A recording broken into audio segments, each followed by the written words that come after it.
नमस्कार, मैं एसके राजीव और आप देख रहे हैं न्यूज़ 22 स्कूप। दरअसल में अमित शाह बिहार के 2 दिवसीय दौरे पर हैं और ये उनका दौरा काफ़ी महत्वपूर्ण माना इसलिए जा रहा है क्योंकि अब से थोड़ी देर पहले कोऑपरेटिव डिपार्टमेंट के कार्यक्रम में जहाँ पर कि देश के गृह मंत्री अमित शाह मौजूद थे, बिहार के मुख्यमंत्री नीतीश कुमार भी वहाँ मौजूद थे और नीतीश कुमार ने एक बार फिर से उन बातों को दोहराया जो लगातार वो कई सभाओं में दोहराते रहे हैं। दरअसल में नीतीश जी ने कहा कि 2 बार उनसे बड़ी गलती हुई बिहार में, लेकिन अब वो गलती फिर से नहीं दोहराने वाले हैं और अब वो परमानेंट बीजेपी के साथ ही रहेंगे। उन्होंने यह भी कहा कि केंद्र सरकार बिहार के कई योजनाओं को मॉडल के तौर पर अपना रही है।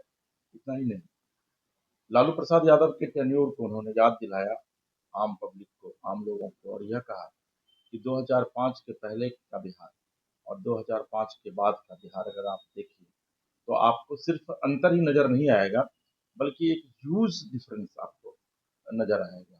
और आखिर अमित शाह के बिहार दौरे के मायने, नीतीश कुमार के इन वक्तव्य के मायने क्या है? हमारे साथ हमारे सहयोगी हैं अंशु, हम इनसे बात करेंगे और यह समझने की कोशिश करेंगे। अंशु, अमित शाह का दौरा होता जी, है बिहार का, आपको पता है कि किस तरीके से वो दो दो मैराथन बैठक करते हैं पार्टी कार्यालय में, फिर उसके बाद सहकारिता विभाग के कार्यक्रम में वहाँ जाते हैं, वहाँ भी वो केंद्र सरकार की उपलब्धियों का बखान करते हैं, नीतीश जी के साथ अपनी दोस्ती का हवाला देते हुए कहते हैं कि भाई अब ये ऐसी दोस्ती है जो कभी टूटेगी नहीं, फेविकॉल का जोर है, कभी मतलब उसको छुड़ाने से भी वो नहीं छूटेगा। नीतीश जी भी जवाब देते हैं, नीतीश जी कहते हैं कि भाई दोस्त, बार तो मैंने गलती कर दी, लेकिन अब उन गलतियों को नहीं दोहराएंगे और लालू यादव के टेन्योर की वो चर्चा करते हैं। आखिर इसके क्या मायने हैं? देखिए सर, अब बिहार पूरी तरह से चुनावी वर्ष में प्रवेश कर गया है और आप भी जानते हैं, हम सभी जानते हैं कि भारतीय जनता पार्टी चुनावी मूड में वो लगातार वो चुनावी मूड में रहती है। मतलब उन्हें अगर बात कर लें बिहार में चुनाव के रिगार्डिंग, अगर कोई पार्टी अगर सबसे ज्यादा एक्टिव है तो वो भारतीय जनता पार्टी है। तो कल जिस प्रकार से सहकारिता कार्यक्रम, जो सरकारी कार्यक्रम था, हालांकि जब पॉलिटिकल लोग बैठते हैं तो पॉलिटिकल चर्चा होती ही है, लेकिन गोपालगंज में आपसे कुछ देर बाद एक बड़ी जन सभा होना है। इससे पहले मोदी जी का भागलपुर में हो चुका है। तो बिहार बिहार चुनावी वर्ष में सर प्रवेश कर गया है।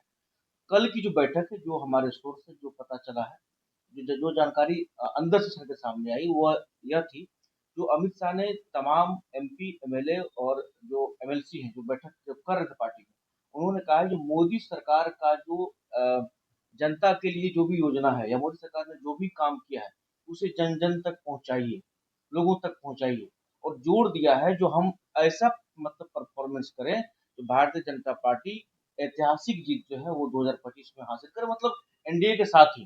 लेकिन ये है जो भारतीय जनता पार्टी अपने आप पर पूरी तरह से फोकस मतलब कर चुकी है। और चुनावी वर्ष है तो चुनावी वर्ष में अब वो मतलब देखिए इंटरनल बहुत सारे मैसेज है, पॉजिटिव भी निगेटिव भी। लेकिन निगेटिव को जब तक तथ्य नहीं हो तो हम बखान नहीं करना चाहिए। पॉजिटिव यही है जो मिलकर चुनाव लड़ने जा रहे हैं। लेकिन भारतीय जनता पार्टी का अभी भी ये प्रयास है कि 2020 का सिनेरियो कुछ और था।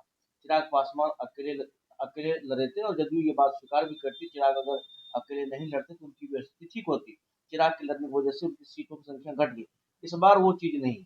इस बार भारतीय जनता पार्टी, जदयू, लोक जनशक्ति पार्टी रामविलास और हम उपेंद्र कुशवाहा की पार्टी, सभी लोग एक है, एकजुट होकर जो है चुनाव लड़ेंगे।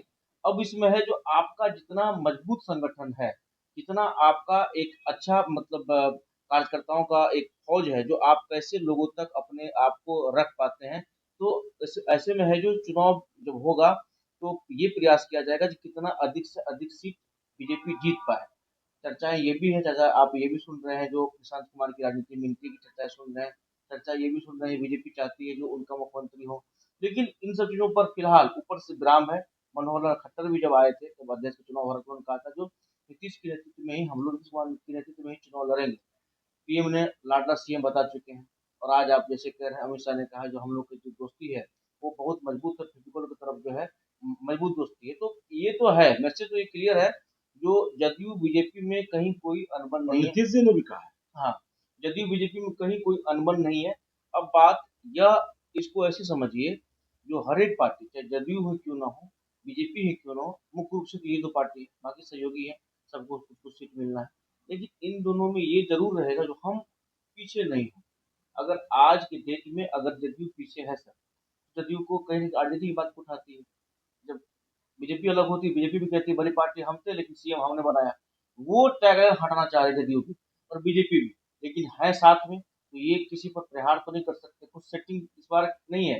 लेकिन यह मैसेज दिया गया है तो कार्यकर्ताओं को मजबूत कीजिए, जन जन तक पहुंचिए और अधिक से अधिक सीट हम लोग का जीतना लक्ष्य है और बिहार में मजबूती से। नहीं, 225 सीट जीतने का हाँ टारगेट कल अमित शाह ने हाँ दिया है हाँ अपने एमपी एमएलए और जो एमएलसी और जो उनके जी कोर कमेटी के मेंबर हैं कि भाई जी 225 सीट कम से कम जीतना। नहीं, नीतीश जी को आखिर बार बार सफाई देने की आवश्यकता क्यों पड़ती है? और देखिए सबसे पहले एक होता है जो देखिए इसके सर दो पहलू हैं, इसको समझने के लिए अमित शाह बोलते थे दरवाजे बंद हो चुके हैं कितने बार, लेकिन दरवाजा कैसे खुला वो आपको पता है। तो राजनीति में इन बातों का सर कोई एक ऐसा आप कहेंगे जो ठोस वजूद है वो नहीं है सर। जो कहते हैं उसके विपरीत होता है। आप भी देखे होंगे, इतना दिन का आपका अनुभव है, आप देखे होंगे। तो इस पे सर मत जाइए। ये ठीक है, आप पब्लिक को मैसेज देने के लिए जो भाई हम पब्लिक में मीडिया है, पब्लिक है, हम ऐसा अब नहीं करेंगे, हम ऐसा अब नहीं करेंगे। लेकिन इसके पीछे अगर जाते हैं, ऐसा नहीं करेंगे तो इसके पीछे आप जाएंगे तो देखेंगे जो उस बार का कुछ और सीन था। आरसीपी सिंह केंद्र में मंत्री थे, दूरियां हो गई थी, बात संवाद उतना मजबूती से नहीं हो रहा था। इस बार देखेंगे तो बड़ा नीतीश कुमार ने एक अलग ढंग से काम किया।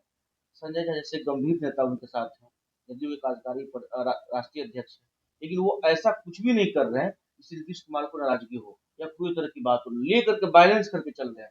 अनंत सिंह को केंद्रीय मंत्री पद मिला हुआ, वो भी बैलेंस करके लेके चल रहे हैं।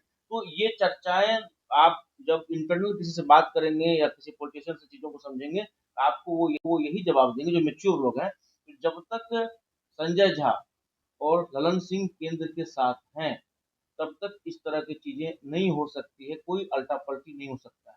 इसका उदाहरण सर हम ये दे रहे हैं, जैसे कि तेजस्वी यादव ने भी कई बार कहा है बीजेपी के लोग जो है नीतीश कुमार को हाईजेक कर रहे हैं, बीजेपी के लोगों को अपने पार्टी में ले लिए हैं, वही लोग जो कहते हैं वो करते, वो क्या इशारा है, वो इशारा आप किस तरफ आप भी समझ रहे हैं।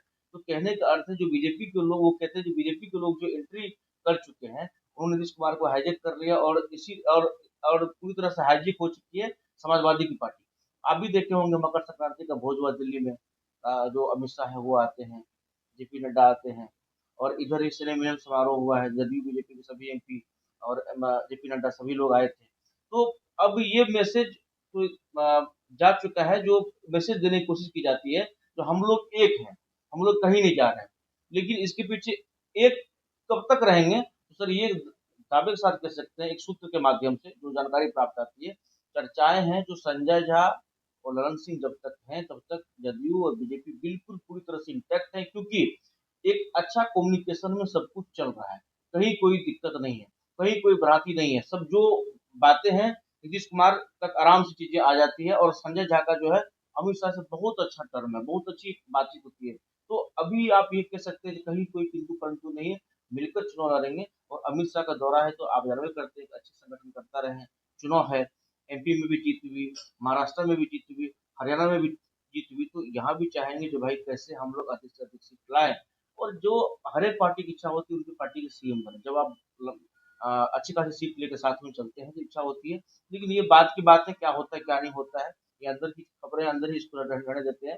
लेकिन अमित शाह का जो दौरा है ये पूरी तरह से सर ये कह सकते हैं एक सहकारिता, एक सरकारी कार्यक्रम को छोड़ दें आप, तो कल जिस प्रकार से पाठ पढ़ाया गया तमाम कार्यकर्ताओं को, सभी लोगों को, उसमें यही है जो कैसे हम लोगों को बेहतर प्रदर्शन करें, इस पे ध्यान दिया गया। और गोपालगंज का स्वाभाविक यानी कि बाकी पूर्ण रूप से ये एक राजनीतिक दौरा इसको आप कह बिल्कुल सकते हैं और बिहार गोपालगंज में का सर इंतजार कीजिए, गोपालगंज में कुछ देर बाद जब आप भाषण सुनेंगे तो आप खुद समझ जाएंगे जो जो किस लिहाज से वो आए थे, क्या है नहीं। और आप देखेंगे तो कहीं न कहीं बिहार में अब लगातार प्रधानमंत्री जी को अगर आप देख लें, भागलपुर झारखंड बॉर्डर से उन्होंने शुरू किया, गोपालगंज को देख लें तो उत्तर प्रदेश का बॉर्डर है। लेकिन अमित शाह का ये पहला दौरा है, हाँ, इस वर्ष की इस बात वर्ष करें का तो ये पहला दौरा है।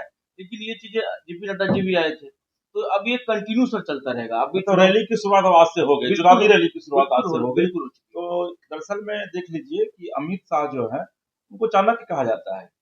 बीजेपी का। और आप देखे भी होंगे कि जब वो राष्ट्रीय अध्यक्ष बने तो निश्चित तौर पर न सिर्फ संगठन का बहुत बड़ा विस्तार हुआ, बल्कि पूरे विश्व की सबसे बड़ी संगठन जो है, सांगठनिक पार्टी जो है वो बीजेपी बन गई। और अब अमित शाह बिहार आ गए हैं और बिहार जो है वो चुनावी मोड में न सिर्फ प्रवेश कर चुका है, बल्कि चुनावी तैयारियां युद्ध स्तर पर एनडीए के द्वारा शुरू कर दी गई है। तो आपको हमारा ये कार्यक्रम कैसा लगा, आप कमेंट बॉक्स में जाकर कमेंट कीजिए। हमारे चैनल न्यूज 22 स्कोप स्टेट को सब्सक्राइब कीजिए, लाइक कीजिए, शेयर कीजिए।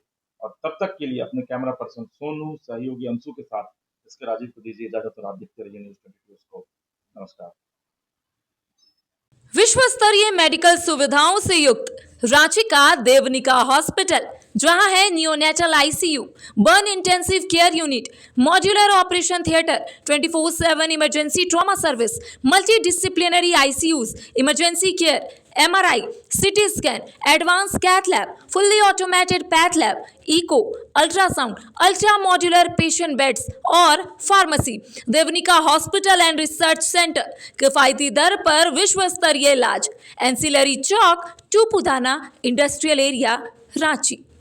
अगर आप देश के किसी भी कोने में रहते हैं, अगर आप पटना आना चाहते हैं और घर जैसे रहने और खाने का आनंद लेना चाहते हैं तो एक बार जरूर आए होटल डायमंटन। संपर्क करें 9572759746, 9031859981, 0612400153।